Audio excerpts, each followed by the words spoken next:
They made United States seem like it's the best place in the world to be. It's the land of the free, home of the brave. I go there to find and chase my dreams. We have to be able to tell our own stories.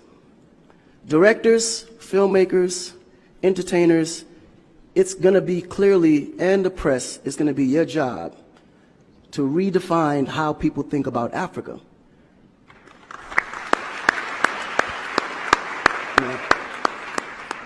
Because you're here, you see what's going on. You clearly can see in a vivid picture the good, the bad, and the ugly. What you choose to put out there is what the world is going to get. Because I can tell you right now, in Chicago alone, there's more people dying in Chicago than there was in the war in Iraq. But you would never see that. There's a lot of things that's happening in the U.S. that you would never see because they choose to show you what they want you to see for...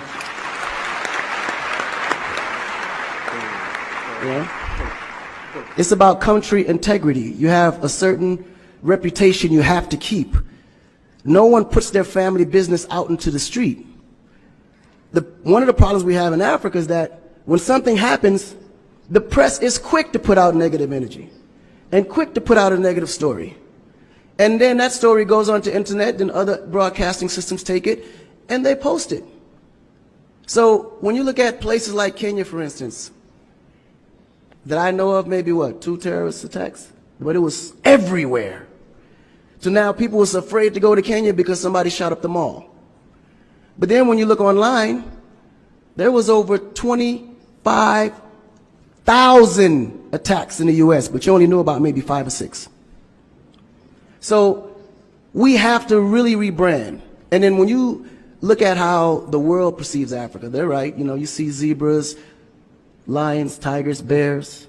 Oh my. You get to the point where you think Africa's just a big jungle. The images that they're showing of Africa is historical images. This is way before civilization. This is when they were still, you know, battling with spears, like times of Shaka Zulu. No, I'm serious. But then when you look at the US, they're showing Superman, Batman, you know? Where is our Superman? Where is our, like, Shaka Zulu should be a superhero today. Really. So we have to tell our own stories. I mean, even Jesus is white. And you believe it. But it's okay, because how you were framed, if you taught something from the day you were born, and your mother taught you that, your father taught you that, it's real. Dad is liars. But their mother and father taught them the same thing, because that's the kind of history that's put out for them to believe. Our history books in the U.S. is all white American history, culture that's been borrowed from other nations. But Africa have to teach the same history of our ancestors, the great things that they have accomplished.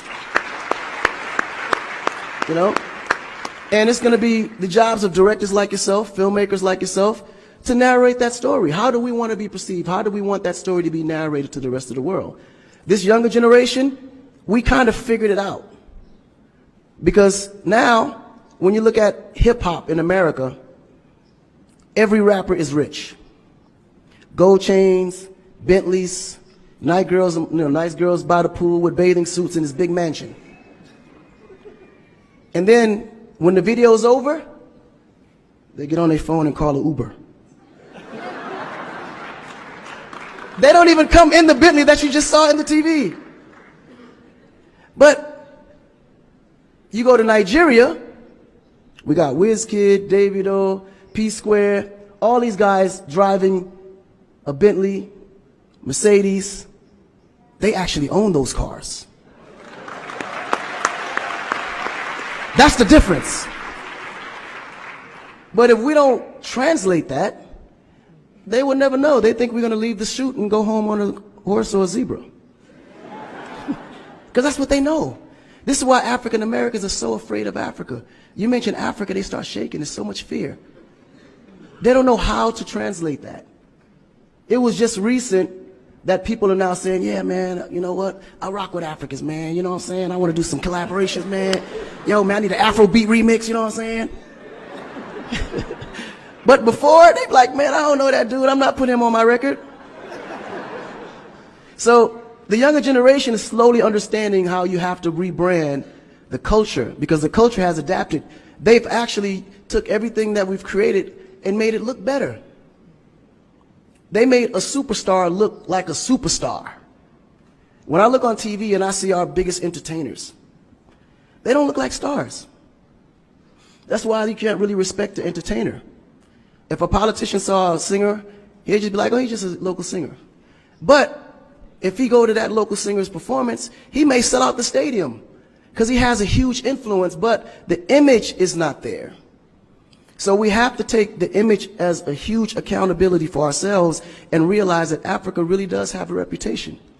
But if we allow our stories to be told, our stories will be told according to their agenda on what they need to be able to benefit from Africa. So we have to tell our story so we can be able to understand how we can utilize that story to benefit for our agenda. You know? So in closing, this job is for the entertainers, the filmmakers, the reporters, and anyone that creates content. We have to rebrand. And we have to rebrand it in the way that we see it and tell the story to where they can understand it, feel comfortable, and want to come here and invest.